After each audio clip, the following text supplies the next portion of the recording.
Hey guys, मेरा नाम नीतू है और मैं आपको एक फ्रॉड के बारे में इंफॉर्मेशन देना चाहती हूँ। अगर कोई मिडिल क्लास है या फिर जो भी बैंक से रिलेटेड काम करता है या बैंक में ट्रस्ट करता है तो उसको पता होगा कि वो अपनी सेविंग बढ़ाने के लिए क्या करे। मतलब वो बैंक में जाता है नॉर्मल इंसान या हाउसवाइफ और उसके पास अपनी जो सेविंग्स होती है वो सोचा थोड़ा बढ़ जाए तो क्या करता है, वो बैंक में अलग अलग स्कीम्स हैं वो यूज़ करता है। या सपोज़ मेरी तरह एफडीज़ में, क्योंकि वो सेफ साइड होती है कि आपको पता है कि आपको इतना अमाउंट इतने साल के लिए अगर आपको सेव करना है तो आपको एक इतना अमाउंट मिल जाएगा। पर आजकल गवर्नमेंट बैंक ने इतना फ्रॉड कर रखा है जो कि मेरे साथ हुआ है। मैं चाहती हूँ किसी के साथ भी ना हो।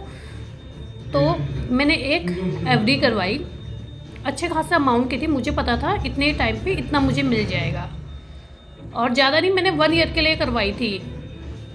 तो करवाने के बाद इनका एक ये भी इशू है कि ये कभी भी कहते हैं आप कितना भी केवाईसी करवाओ या आधार कार्ड दो, हर बार इनको देख के आओ, पर इनका जो मैसेज होता है ना कि कितना अमाउंट कट रहा है या आप डाल रहे हो कि कितना बैलेंस हो गया, ये आता नहीं है। मतलब कुछ ना कुछ प्रॉब्लम रहती है। हर बार आप जाके केवाईसी दो तो इनके मैसेज वगैरह तो आते ही नहीं है। तो मैंने एक एफडी करवाई और 6 महीने बाद करवाने के, मतलब अप्रॉक्सीमेट मैंने कब करवाई थी, जून में करवाई थी, और 6 महीने बाद मैं दूसरी इन्वेस्टमेंट के लिए गई कि चलो एक और करवा देती हूँ।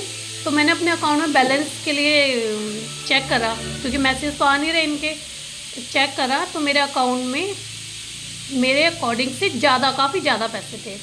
तो मेरे को डाउट हुआ कि ये पैसे आया कहाँ से इतना। फिर मैंने क्या करा कि अगर ये ज़्यादा पैसे हैं तो चेक तो करना पड़ेगा कहाँ से आया। फिर मैंने पूछा कि मेरी इसमें एक एफडी है, ये चल रही है कि नहीं चल रही है।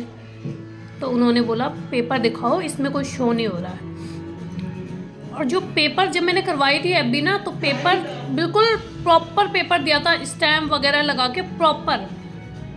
मैं गई तो मैंने देखा ये वाली एफडी तो चल ही नहीं रही है। मतलब आपके अकाउंट में आपके पैसे वापस आ गए।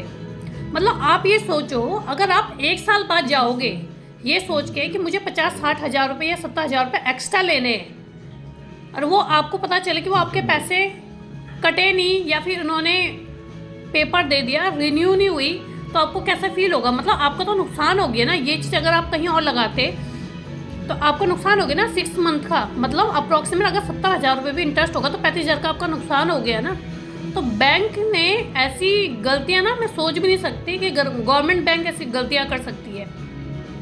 तो मैं तो ये बोलती हूँ, अगर आप विश्वास करते हो कि आप एफडी करवाओ या कोई सेफ साइड लेके चलो इन्वेस्टमेंट की, तो करवाने के 1 महीने बाद दोबारा रीचेक करो ताकि आप इतनी बड़ी गलती से बचाओ। मैंने तो कंज्यूमर कोर्ट में केस डाल रखा है इस चीज़ के लिए, क्योंकि मुझे अपना इंटरेस्ट चाहिए। ये चीज़ मैं कहीं और लगाती तो मेरे को मिलता, पर इंसान क्या करता, सेफ साइड लेके चलता। जबकि हालांकि मेरे प्राइवेट बैंक में भी है, वहाँ ऐसा कोई इशू नहीं होता है। पर गवर्नमेंट बैंक में एक तो एसएमएस क्या कट रहा है, आपका पैसा कितना आ रहा है, आपका पैसा कोई मैसेज नहीं आता, बार बार केवाईसी करवाते रहो। उसके बाद हम इतने ट्रस्ट के साथ, जबकि मेरे बचपन से है वो, मतलब 15-16 साल की थी तब से मेरा अकाउंट है। तो इतना गवर्नमेंट बैंक में भी इतना फ्रॉड होता है। मतलब तुम अगर पेपर जनरेट कर रहे हो और उसमें स्टैंप लगा दे हो, तो इंसान क्या करता है, मेच्योरिटी पीरियड में जाके बोलता है कि हाँ ये पूरा हो गया है।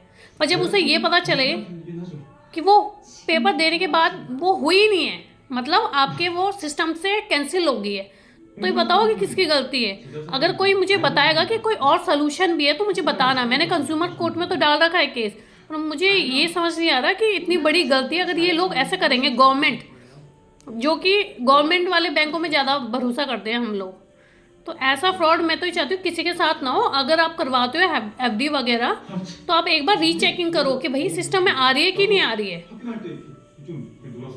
तो ये इन्फॉर्मेशन मैं तो चाहती हूँ सबको दो आप। Thank you so much.